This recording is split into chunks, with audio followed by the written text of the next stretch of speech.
અત્યારે હું છું શેત્રુંજી ડેમ અને તારીખ છે 7/7/2026 અને અત્યારે શેત્રુંજી ડેમ ઓવરફ્લો થઈ ગયો છે અને શેત્રુંજીના તમામ દરવાજા ખોલી નાખવામાં આવ્યા છે. શેત્રુંજી ડેમનો નજારો જોવો. અત્યારે ઘણા લોકો શેત્રુંજી ડેમને સ્પેશિયલ જોવા આવે છે કારણ કે એકદમ સુંદર નજારો જોવા મળે છે. તમે જોઈ શકો છો ડેમના તમામ દરવાજા અત્યારે ખુલ્લા છે અને બધું પાણી જોવો અત્યારે નદીમાં જાય છે. અને આ બાજુ છે કેનાલ, તો કેનાલ પણ થોડી છૂટી છે અને કેનાલનું પાણી પણ જોવા આગળ જાય છે.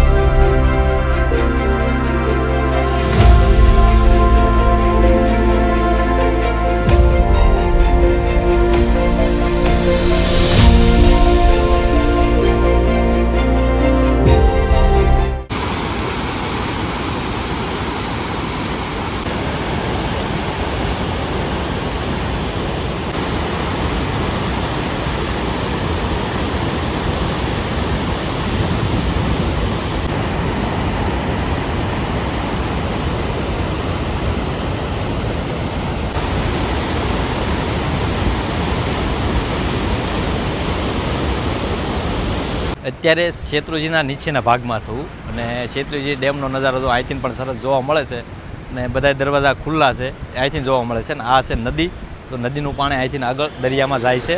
શેત્રુંજી નદી ડેમને નીચેનો ભાગ છે અને પાણી જોવો આ રીતનું આવે છે ને આ બધા ગેટ ખુલ્લા છે અત્યારે અને આ બધું નદીમાં પાણી આવે છે અને નદી જો અહીંથી આ રીતની આગળ જાય છે.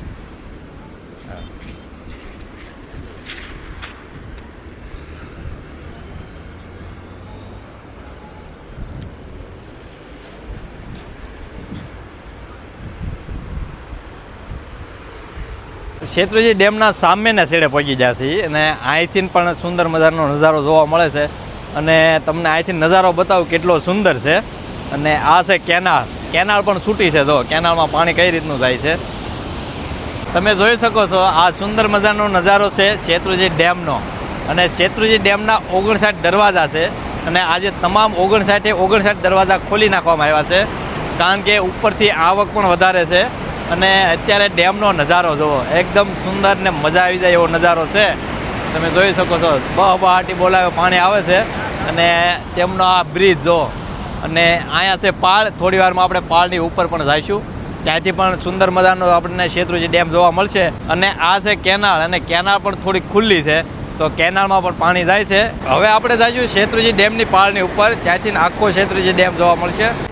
તો હવે જઈએ છીએ આપણે શેત્રુંજી ડેમનો નજારો જોવા કારણ કે ત્યાંથી ડેમનો નજારો જોવા મળશે. આ તો નીચેનો વિસ્તાર હતો, હવે આપણે આગળનો વિસ્તાર ને મુખ્ય શેત્રુંજી ડેમ ત્યાંથી જોવા મળશે.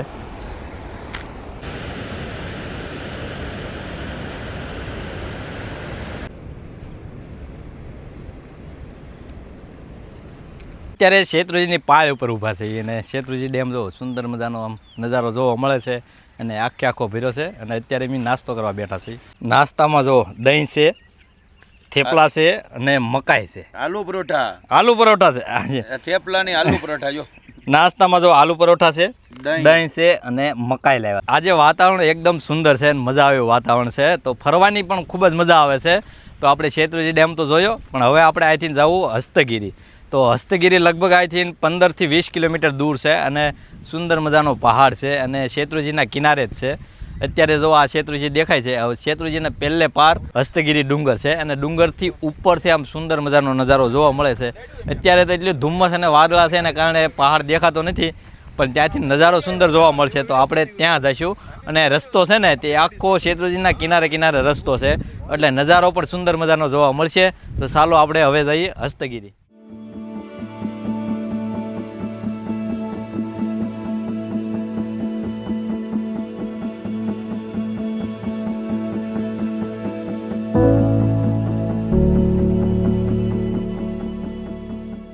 હસ્તગીરી પહોંચવા આવ્યા છીએ અને વરસાદ ધોધમાર ચાલુ થઈ ગયો છે. ગાડીની બહાર નીકળે એવું છે નહીં, બહાર નીકળશે તો પલ્લી જઈશું. અને હવે થોડુંક દૂર છે, ડુંગર ઉપર સુધી 4 વ્હીલ વહી જાય છે અને રસ્તો કેવો છે એ તો આપણે ત્યાં જોઈને ખબર પડશે. બાકી વરસાદ તો અત્યારે ચાલુ જ છે.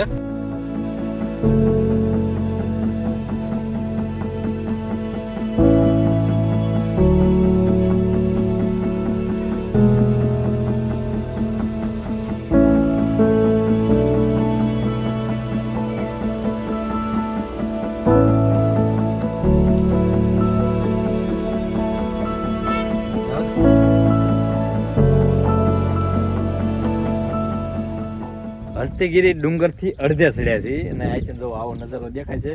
શેત્રુંજી ડેમ તો એકદમ ઓવરફ્લો થઈ ગયો છે, આખો ભરાઈ ગયો છે અને આજુબાજુના સુંદર બધા ગામડા અને સરસ મજાનો નજારો છે.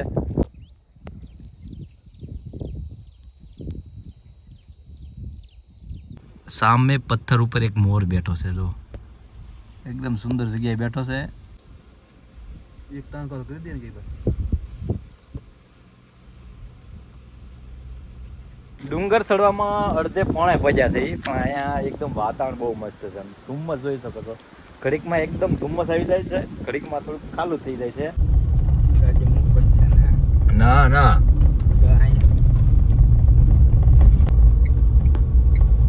મસ્ત નો વ્યૂ છે. ડુંગર ઉપરથી નાના નાના ઝરણા હોય છે, તો એકદમ સુંદર નજારો છે. અત્યારે રસ્તો થોડો ખરાબ છે, ઉપર પહોંચતા હાવ નજીકમાં રસ્તો ખરાબ છે, પથ્થર પડ્યા છે અને માટી પણ નીચે સરકી છે, એટલે અહીંથી ઉપર નથી જવા દેતા. એટલે આપણે અહીંથી થોડાક નીચે ઉતરશું, પછી અહીંથી દાદરા છે, એ દાદરા ચડીને આપણે ટોચ ઉપર જઈશું. હવે આપણે અહીંથી દાદરા ચડવાના છે. ગાડી અહીંયા પાર્ક કરી દીધી છે અને અહીંથી લગભગ 500 કે 700 દાદરા હશે, તો આપણે પગથિયા ચડીને ઉપર જવાનું છે, કારણ કે રસ્તો વચ્ચે ખરાબ છે એટલે બંધ કરી દીધો છે. રસ્તો જો પગથિયા એકદમ સુંદર નજારો છે અને ધુમ્મસ જો વાદળ જાણે વાદળામાંથી પસાર થતા હોય ને એવું લાગે છે. હસ્તગીરીના જૈન મંદિરો જો અહીંથી દેખાય છે, ધુમ્મસમાં થોડા થોડા આશા દેખાય છે અને વરસાદ પણ જો કેટલો આવ્યો છે. આ બધું ધોવાણ થઈ ગયું છે, ખોતરા પાડી દીધા છે, પણ વાતાવરણ સુંદર મજાનું છે.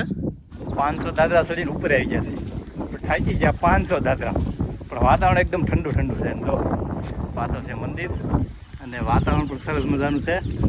થોડોક હાફ ચડી ગયો છે, બરાબર બોલાતું નથી. વરસાદ પણ ચાલુ થઈ ગયો છે અને એકદમ ધુમ્મસ છે, આજુબાજુ કાંઈ દેખાતું નથી. મંદિરે જો એકદમ ધુમ્મસ આવી ગયું છે, પણ વાતાવરણ એટલું ઠંડુ છે ને આમ થાય સાપુતારા આવ્યા છે એવું થાય છે. અને વાતાવરણ છે પણ નીચે કાંઈ દેખાતું નથી. તો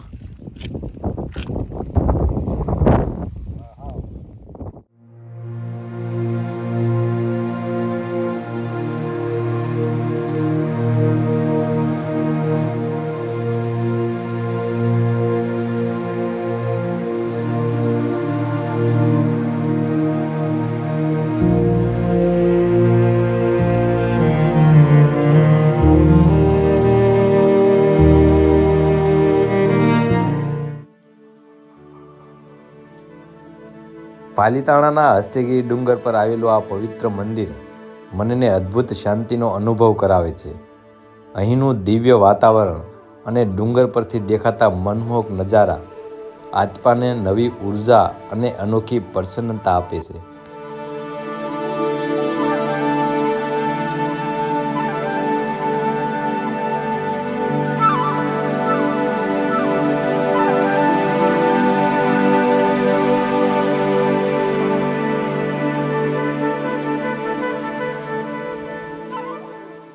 વરસાદ બરાબરનો ચાલુ થઈ ગયો છે અને મારે પલળવું નથી.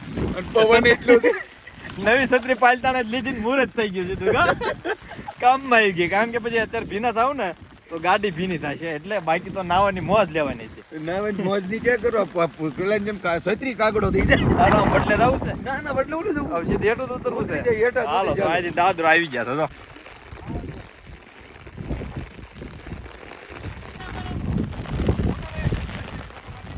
શેત્રુંજી ડેમને કિનારે એક ગામડું છે અને ગામમાં જો અત્યારે ગામ સુધી પાણી પહોંચી ગયેલું છે, તો કદાચ વધારે પાણી આવે તો ગામની અંદર એકદમ પાણી ઘૂસી જતું છે. જો કે ગામને ટચ થઈ ગયું છે અને આજુબાજુનો નજારો જો એકદમ સુંદર નજારો છે.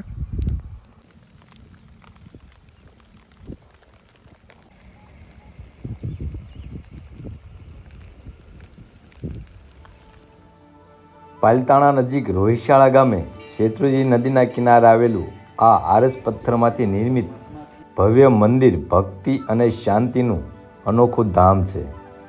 અહીંનો સુંદર ઘાટ, સાંજની દિવ્ય આરતી અને નદી કાંઠાનું મનમોહક વાતાવરણ ભક્તના હૃદયને અદ્ભુત શાંતિનો અનુભવ કરાવે છે.